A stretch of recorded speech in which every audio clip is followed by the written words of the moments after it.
Proaktif itu bisa saja berarti mengambil bagian secara aktif. Jadi kita masuk secara aktif, menjadi bagian secara aktif, mempersiapkan, menyiapkan jalan bagi Tuhan. Tetapi waktu kita bicara tentang proaktif, mengambil bagian, pertanyaannya adalah bagian-bagian apa yang kita ambil.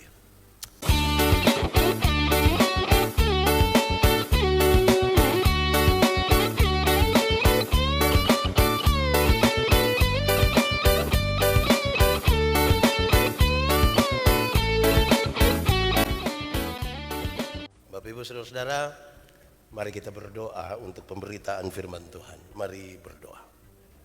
Ya Tuhan Allah, kuduskanlah kami semua, supaya firman-Mu mendapat tempat di dalam hidup kami. Dan dalam kekudusan itu, kami menyatu dengan Tuhan untuk melakukan kehendak firman-Mu dalam hidup kami. Kami mohon Tuhan jauhkan semua penggoda pencobaan, supaya di dalam damai sejahtera-Mu kami belajar firman Tuhan. Terima kasih banyak Tuhan. Kami rindu pada firman-Mu. Berfirmanlah bagi kami.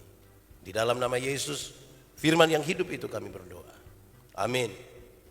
Bapak Ibu Saudara-saudara yang dikasihi di dalam Tuhan, tema yang ditetapkan oleh Majelis Sinode Gemit di Minggu Advent kedua hari ini adalah proaktif menyiapkan jalan bagi Tuhan. Pembacaannya terambil dari Kitab Yesaya pasal 40 ayat 1 sampai ayat yang ke-11. Yesaya 40 ayat 1 sampai ayat yang ke-11. Kita akan membacanya bersaut-sautan. Bagian-bagian ayat yang tercetak keluar, saya membacakannya, dan yang tercetak ke dalam, jemaat membacakannya. Untuk itu sejemput kita semua berdiri. Yesaya 40 ayat 1 sampai ayat yang ke-11. Berita kelepasan, hiburkanlah umatku, demikianlah firman Allahmu. Tenangkanlah hati Yerusalem, bahwa perhambaannya sudah berakhir,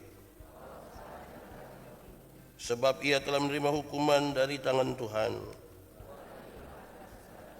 Ada suara yang berseru-seru, luruskanlah di padang belantara, setiap lembah harus ditutup, tanah yang berbukit-bukit harus menjadi tanah yang rata. Maka kemuliaan Tuhan akan dinyatakan.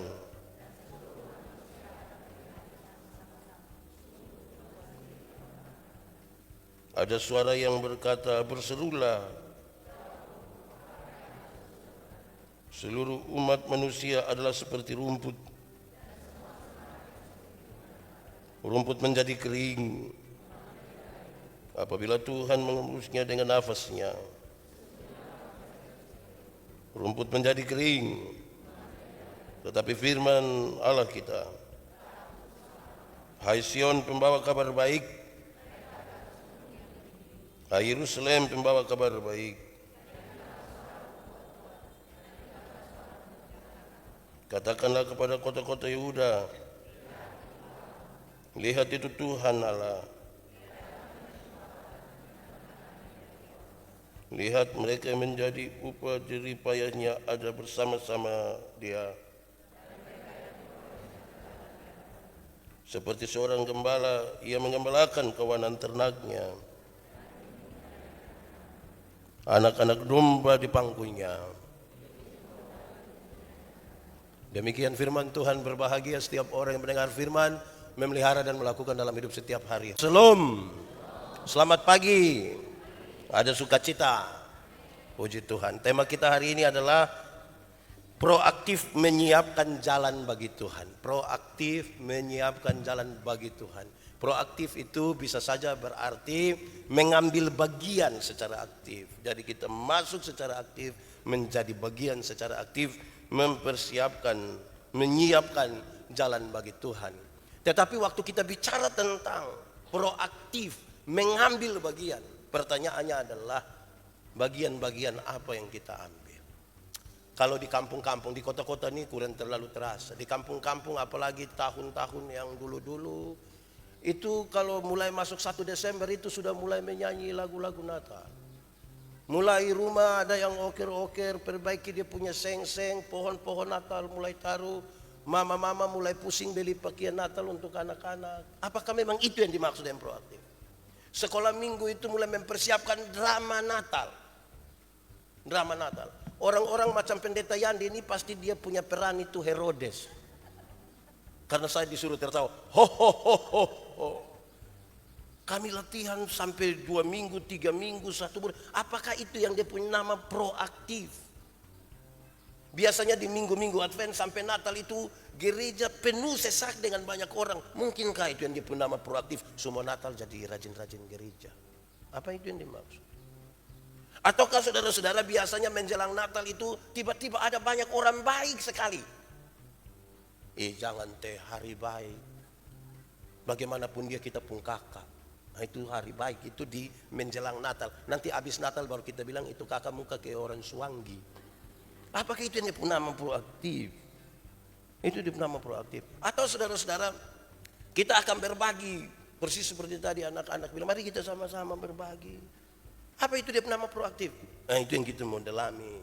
Supaya dia lebih jauh kita melihat kita ada di mana ini dalam mempersiapkan jalan itu.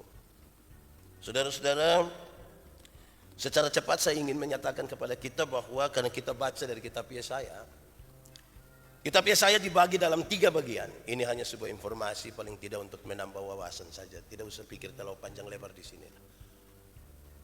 Kitab Yesaya dibagi dalam 3 bagian. Yang pertama itu pasal 1 sampai pasal ke-39 berisi sejarah Israel sekitar tahun 740 sampai tahun 700 sebelum Masehi.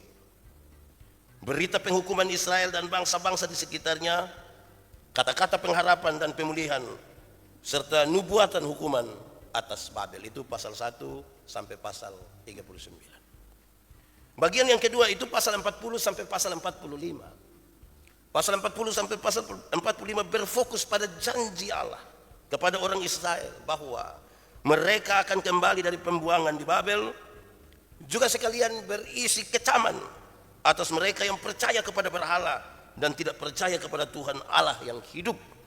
Babel dikalahkan dan umat Allah dibebaskan. Itu bagian yang kedua. Bagian yang ketiga dari kitab Yesaya berisi itu pasal 56 sampai pasal 66. Berisi pembangunan kembali bait Allah dan suatu permulaan baru di Yerusalem. Namun umat Allah juga dituntut untuk menyingkirkan berhala dan mematuhi perintah Tuhan. Jadi kira-kira kitab Yesaya dibagi dalam 3 bagian seperti itu. Dengan demikian saudara-saudara bahwa pembacaan kita hari ini Yesaya pasal 40 ayat 1 sampai ayat yang ke-11 ada pada bagian yang kedua. Bagian yang kedua tadi berisi janji Tuhan Allah kepada bangsa Israel bahwa mereka akan kembali dari pembuangan di Babel. Juga berisi kecaman kepada mereka yang menyembah berhala. Saudara-saudara, ini sesuatu yang penting. Kenapa? Karena dinyatakan kepada bangsa Israel di pembuangan. Bagi mereka yang mulai putus asa, bagi mereka yang mulai putus harapan, dan bagi beberapa orang mulai mencari bantuan kepada kekuatan-kekuatan yang bukan dari Tuhan. Namanya orang stres, orang putus asa, sudah rasa tidak ada daya, rasa untuk mau tetap bertahan dan percaya kepada Tuhan itu mulai pudar. Orang mulai mencari bantuan-bantuan kemana-mana lah, kira-kira begitu. Tetapi bagian ini sekaligus ingin membangkitkan kembali untuk mereka ingat bahwa tempat mereka bukan di Babel. Mereka harus kembali ke Yerusalem. Mereka harus pulang ke situ. Kalau engkau harus pulang ke situ, pulanglah dalam perjalanan bersama-sama dengan Tuhan. Jangan bersama-sama dengan hal-hal lain yang bukan dari Tuhan. Mereka dimungkinkan untuk ingat kembali tempat di mana mereka datang. Saya kira lagu ini pas. Oh Yerusalem. Saudara tidak tahu ini lagu? Lalu kenapa suruh saya solo? 3, 4. Oh Yerusalem, kota mulia, hatiku rindu ke sana. Sekali lagi. Oh Yerusalem, kota mulia, apa? Hatiku rindu ke sana. Nah ini perjalanannya sama-sama. Tak lama lagi Tuhanku datanglah, bawa saya masuk sana. Tak lama lagi Tuhanku datang, bawa saya masuk sana. Betul dong menyanyi ke kita, ke lemah sekali. Tapi memang itu pengharapan supaya mau kembali ke Yerusalem. Sangat kuat itu. Saudara-saudara, secara keseluruhan pembacaan kita tadi berisi dua bagian yang serius. Yang pertama, saudara-saudara, adalah sebuah pemberitaan Injil, berita pembebasan. Bagian yang pertama itu berisi berita pembebasan. Hiburkanlah. Apa yang perlu diberikan supaya mereka terhibur? Kasih tahu kepada mereka bahwa kesalahan mereka sudah diampuni. Kesalahan mereka sudah diampuni. Mereka sudah mengalami sebuah hukuman dari Tuhan, bahkan 2 kali lipat. Tapi hiburkanlah karena kesalahan sudah diampuni. Berita bahwa kita sudah diampuni itu harusnya berita yang paling baik di perjalanan menuju Natal. Tak lama lagi Tuhanku, harus berita di mana itu kita sudah diampuni. Itu berita pembebasan. Bilanglah kepada mereka bahwa perbudakan akan berakhir. Kamu mungkin sudah putus asa dengan perbudakan ini. Kamu putus asa dengan hal-hal yang terjadi di mata kamu, di mana kamu tidak dipandang sebagai manusia. Kamu diremehkan, kamu dilecehkan, kamu dianggap bukan apa-apa. Apalagi budak pada waktu itu hanya sama harga dengan barang-barang mati. Dia segera akan berakhir dan kamu akan menjadi manusia yang sesungguhnya. Kasih tahu kepada mereka, hiburkan kepada mereka. Dan karena itu, dalam berita pembebasan itu, berita Injil itu disampaikan, persiapkanlah jalan untuk Tuhan. Ini sudah sangat baik ini. Siapkanlah jalan untuk Tuhan. Tidak boleh siap untuk siapa-siapa. Siapkanlah jalan untuk Tuhan. Bagaimana cara mempersiapkannya? Disampaikan, yang bengkok-bengkok itu luruskan. Tuhan tidak suka yang batafeo, bata putar itu tipu-tipu. Luruskan. Ini bukan sekadar baris berbaris kok. Siap gerak, luruskan. 3 langkah ke kiri, tidak itu. Yang bengkok-bengkok yang tidak benar itu luruskanlah jalan bagi Tuhan. Lembah-lembah harus ditutup. Gunung-gunung diratakan. Yang berlubang-lubang itu harus ditimbun. Yang gunung-gunung itu yang berbeda dengan yang lain, kasih rata semua. Kenapa? Dalam berita penghiburan itu disampaikan, kemuliaan Tuhan akan dinyatakan. Kemuliaan Tuhan tidak akan pernah ada bagi mereka yang tidak lurus hati, bagi mereka yang berlubang-lubang dan yang tidak rata di bawah. Kemuliaan Tuhan segera akan dinyatakan, dan karena itu tidak ada satupun yang akan merintangi. Semua umat manusia akan melihat kemuliaan Tuhan itu bersama-sama. Nyatakanlah, hiburkanlah, katakanlah kepada mereka, kesalahan sudah diampuni. Perbudakan segera akan selesai. Karena itu siap sudah jalan. Kasih lurus semua. Yang belok-belok itu diluruskan. Yang lubang-lubang itu ditimbun. Yang gunung-gunung itu diratakan. Itu bagian pertama dalam teks. Bagian yang kedua, saudara-saudara, adalah kita perlu memahami dengan baik bahwa mesti ada sebuah keselamatan. Dan keselamatan itu oleh karena kedatangan Tuhan itu harus dinyatakan melalui sebuah kelahiran kembali. Sebuah kelahiran kembali. Sebuah kehidupan yang baru. Jalan-jalan sudah diratakan. Sudah dibuat lurus. Lembah-lembah yang lubang-lubang sudah ditutup. Gunung-gunung sudah diratakan.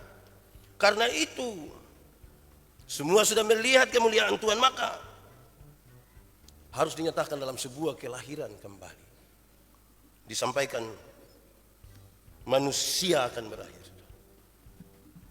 Manusia akan berakhir. Yang tetap itu adalah firman Allah.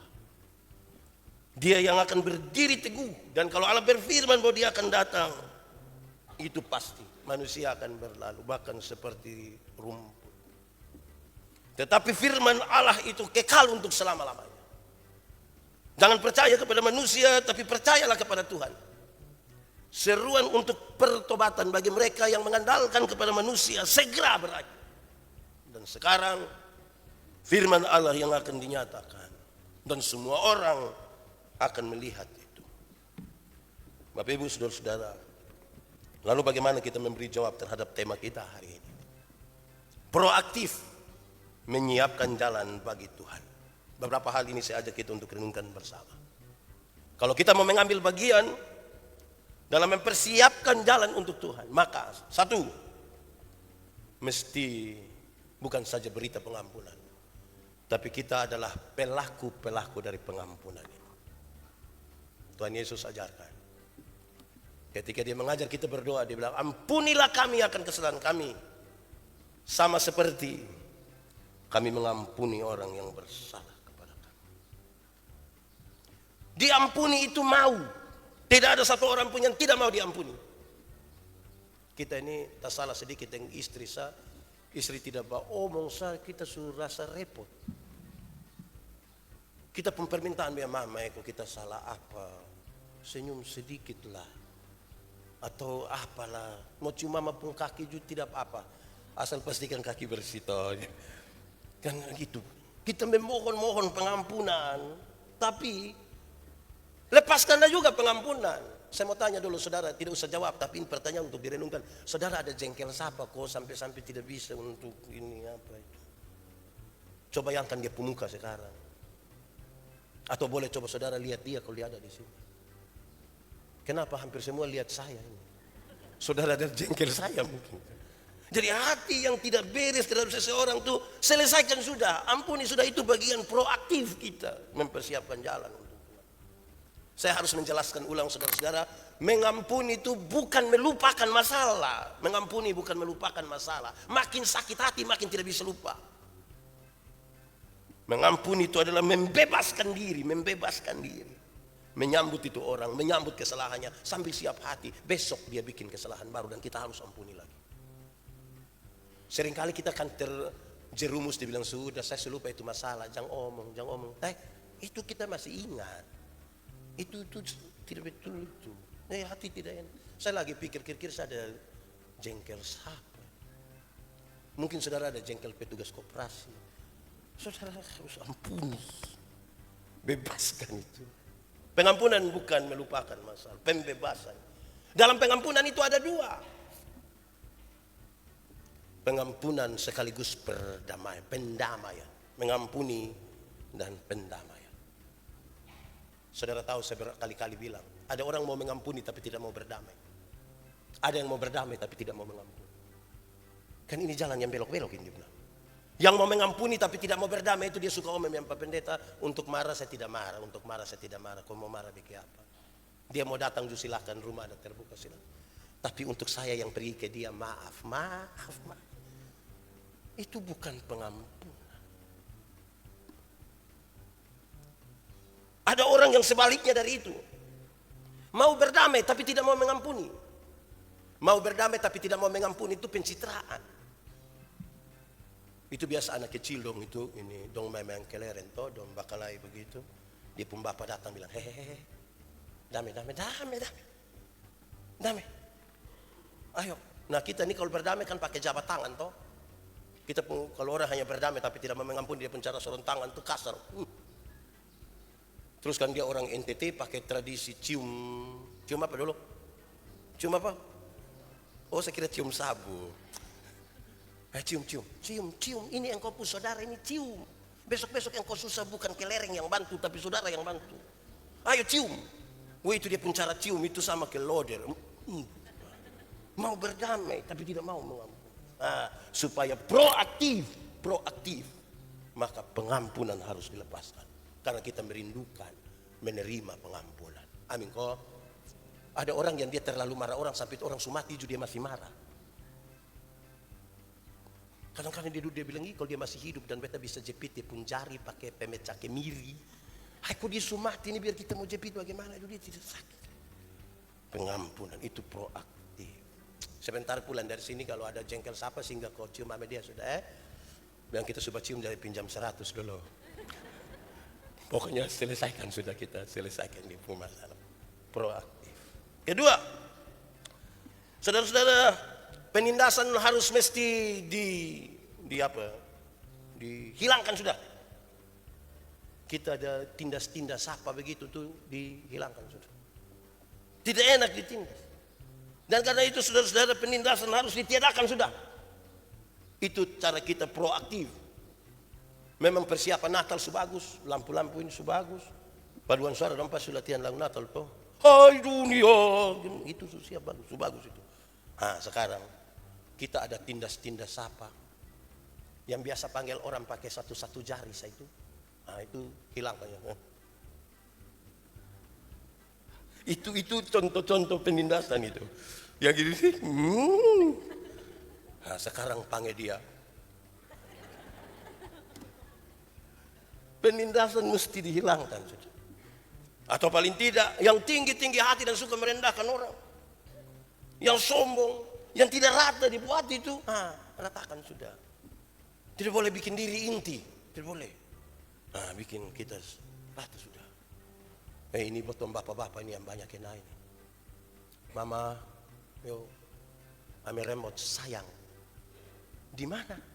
Ini setengah meter. Itu harus dihilangkan sudah. Sebentar saya pulang saya mau coba biar mama taruh remote di jalan El Tari biar papa ambil langsung saja tidak usah. Tapi saudara-saudara memang mesti tidak boleh ada lagi penindasan, tidak boleh, tidak boleh. Kadang-kadang kita nih, datang kau omong ambil dia dulu, taruh kursi di depan ujung kaki kau injak sedikit biar dia. Penindasan itu mesti proaktif. 3, siapkan tempat yang baik untuk Tuhan. Itu proaktif. Siapkanlah tempat yang baik untuk Tuhan. Tempat berkaitan dengan 2 hal. 1, hati. Supaya Tuhan ada di sini. Hati yang penuh kepahitan itu harus keluar sudah.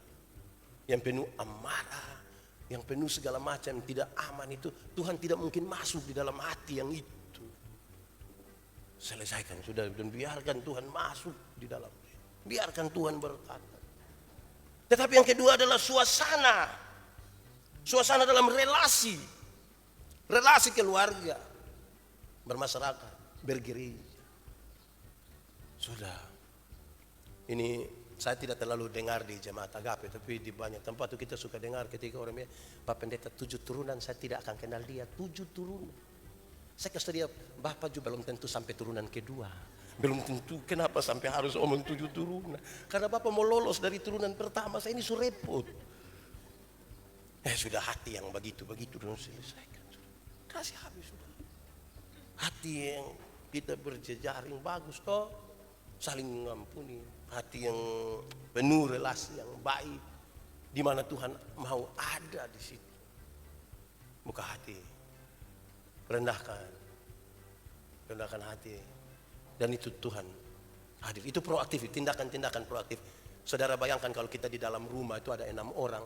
Dan semua 6 orang itu hatinya tidak ada kepahitan. 6 orang dalam itu rumah itu berelasi sangat baik sekali. Buat bamara dalam rumah itu hati tidak nyaman. Yang aneh dari bamara dalam rumah itu adalah kita saling cinta tapi bamara. Jadi ibu-ibu tetap laksanakan tanggung jawab juga, pagi-pagi dia bikin kopi. Kan tidak mungkin ibu di sebelah yang buat kopi kasih kita kan. Jadi ibu bikin kopi tapi kan dia lagi marah kita. Kalau dia bukan suruh anak kan dia WA bilang, sudah ada tuh. Baru pakai emoticon bilang, sudahlah mau pertahankan apa? Kok kita dalam rumah ini hati semua bersih mau sambut ini Natal. Batu-batu mama ini hari mama mau beli baju yang warna apa? Putih. Mantap. Sebentar kita beli. Tapi hati jangan ke zebra cross ya mama. Hati juga mesti putih. Itu kita aman. Tuhan datang tinggal di kota rumah sudah. Proaktif. Anak-anak lonjupo hati yang baik. Bagus itu. Walaupun nyanyian kita kurang, tapi hati begitu jadi pulang ini coba-coba bikin sudah seminggu kedua ini. Nanti tanggal 10 berarti 21 hari. Kita sudah habis tahun, lagi 15 hari kita Natal. Saya kalau pimpin ibadah Natal malam tanggal 24 dan tanggal 25 pagi itu saya lihat semua bling-bling dong pembatian. Kuku-kuku dong sama kayak ini pohon Natal ini. Itu kan bagus tuh sudah dari segi penampilannya. Ya sekarang kita bikin supaya dia lebih. Keempat, supaya kita proaktif di dalamnya, maka hidup mesti penuh kemuliaan. Hidup penuh kemuliaan. Saudara, kita tahu ini. Hidup penuh kemuliaan. Kemuliaan Tuhan mesti terpancar dalam hidup kita, dalam senyum kita, dalam kata-kata kita. Nyatakanlah itu sebagai bagian di mana kita mau turut serta mempersiapkan jalan itu. Hidup yang penuh dengan kemuliaan. Kemuliaan siapa? Kemuliaan Tuhan. Dan biarlah kemuliaan Tuhan itu yang menjadi saksi dan berita bagi dunia ini. Bagi semua orang. Mungkin mereka bukan orang yang merayakan Natal seperti kita. Tapi mereka, saudara, saya pernah bilang pada saudara, kalau kau tumpu hati baik begitu, terus mama mantu mau datang di kita rumah toh, kalau hati su enak, penuh kemuliaan, pasti kita siap-siap ini, rumah menyimpan, dari dalam sampai luar, bunga dong kita cabut buang baru tanam kembali. Tetangga-tetangga lihat bilang, aduh, Aci macam rajin lagi. Mertua mau datang, aduh. Setelah lama soalnya cubit mertua pun pipi ini dia duduk dia mau datang. Kita senang sekali. Itu kalau hati gembira penuh kemuliaan. Nah coba saudara bayangkan kalau saudara ada taceke dengan mama mantu. Kalau kita lagi senang itu orang tanya, mama memangnya datang berapa lama? Hanya 6 bulan. Kenapa dia tidak lanjut 6 tahun begitu di sini kita? Itu kita hati gembira toh. Tapi coba kalau kita tidak baik dengan mama mantu, kita ada jengkel dia baru dia kasih tahu. Nanti kita pilih kamu Dia pun cara menyimpan saya itu masyarakat satu RT sudah. Kenapa kau menyimpan baru? Setan mau datang. Setan siapa lagi? Mertua don dari kampung ini. Kau berapa lama? 4 hari macam ke perjalanan Mesir. Kayak kena. Jadi kalau hati sudah ada tuh ibu tuh merasa terbebas. Terbeban begitu lebar anak dong kasta bilang, mama odol sabun apa untuk mau bantu dini. Itu lebih terbebas kita repot lagi di situ. Hati. Kelima, 6 saja saudara. Sini sudah bisa pulang kau coba ini. Kelima saudara-saudara supaya kita proaktif pada menyiapkan jalan untuk Tuhan adalah satu hal ini mungkin harus dibangun di awal, tapi karena ini saya ikut dia pun teks jadi satu-satu. Sebuah kesadaran bahwa manusia itu terbatas. Kita mesti bangun kesadaran sebagai tanda kita proaktif menyiapkan jalan bagi Tuhan. Kita harus bangun kesadaran bahwa kita hebat-hebat, kita jago-jago, tapi kita terbatas. Kita masih kuat-kuat, tapi kita terbatas. Kita tidak bisa menyelamatkan diri kita sendiri. Kita butuh Tuhan. Kita tahu bahwa kekuatan kita dari sehari ke sehari makin menurun. Usaha kita mungkin makin menanjak. Tapi kekuatan kita makin menurun. Kita ini sebenarnya tidak suka sakit. Tapi itu sakit itu kan dia datang di kita. Mau bagaimana? Ya kita harus bangun kesadaran. Sebagai tanda kita proaktif, kita bangun kesadaran bahwa kita semua terbatas. Bayangkan kalau kita tinggal satu rumah tuh, yang satu rumah 6 orang tuh semua diri rasa terbatas, pasti kita pun rasa saling membutuhkan tuh tinggi sekali. Mama, papa ini terbatas sekali, tidak bisa cuci piring, jadi nanti cuci piring tuh di mama. Nah bapak bisa bikin apa sah? Bapak juga masih terbatas. Tapi keterbatasan itu memungkinkan kita untuk saling menerima. Saya ingat saudara-saudara ada satu waktu ketika, saya pernah bilang saudara ini, ketika ada suami istri mereka minta didoakan untuk ulang tahun pernikahan yang ke-30. Pendeta yang mau berdoa bilang begini, coba ibu pak, Bicara sedikit soal 30 tahun pernikahan, coba bicara. Yang ibu tuh masih bicara, tapi yang pak tuh dia tidak bicara, dia menangis, dia peluk-peluk dia istri. So habis berdoa, pendeta itu tanya, Bapak kenapa tadi Bapak menangis? Dia bilang, Pak, 30 tahun lalu itu, dengan cinta yang meluap-luap kita mengucapkan aku mengambil engkau sebagai istri, sebagai suami, bla bla bla. Kita dengan pesona terbaik karena pakai baju terbaik, orang memanggil kita raja dan ratu. Itu 30 tahun lalu. Tapi saya menyadari bahwa itu bukan cinta yang sesungguhnya. Cinta yang sesungguhnya adalah penerimaan ketika saya sakit dan saya lihat mama tua itu hampir putus asa dengan saya. Waktu masih cantik itu kan penerimaan tinggi toh. Apalagi kalau kita nikah 30 tahun lalu itu kan foto masih taruh di dompet. Sekarang baru taruh di depan. Ini dulu kan isi-isi di sini sampai istri pun muka talipat ikut dompet punya. Penerimaan yang sesungguhnya waktu dia sakit, waktu dia tidak berdaya, waktu dia tidak mampu melaksanakan tanggung jawabnya. Nah itu penerimaan. Kesadaran bahwa kita terbatas itu memungkinkan untuk hal-hal itu terjadi. Itu bagian proaktif itu. Terakhir saudara-saudara, di mana kita mesti proaktif mempersiapkan jalan bagi Tuhan, sekira ini hal serius itu. Ingat, berpeganglah kepada firman Tuhan. Firman itu kekal. Berpeganglah kepada firman. Firman itu membuat kita mengambil sejumlah hal yang memungkinkan kita berubah. Saya membayangkan saudara-saudara, banyak orang mungkin menghafal banyak ayat Alkitab, tapi belum tentu percaya terhadap itu ayat Alkitab. Banyak orang mungkin menghafal banyak sekali ayat Alkitab, tetapi tidak mampu untuk melakukan apa yang dimaksudkan oleh ayat-ayat itu. Dan sekarang tugas kita adalah lakukanlah firman itu, berpeganglah kepada firman itu dan lakukanlah. Bagian di mana kita turut proaktif mempersiapkan jalan bagi Tuhan. Sekali lagi contoh ini adalah kalau kita 6 orang di dalam rumah itu semua berpegang pada firman, mau menjalankan firman. Masa tidak ada perubahan dalam rumah ini? Mari kita tunduk kepala di hadapan Tuhan. Tuhan Yesus, kami sudah mendengar firman, tapi kami sangat terbatas untuk mengerti dan melakukan. Kami angkat hati kami kepada Tuhan dan berseru, tolonglah kami Tuhan. Lihatlah setiap hati yang sekarang berdoa, yang mungkin mengambil komitmen-komitmen tertentu berkaitan dengan pemberitaan ini. Terima kasih banyak Tuhan. Terima kasih, di dalam nama Yesus kami berdoa. Amin.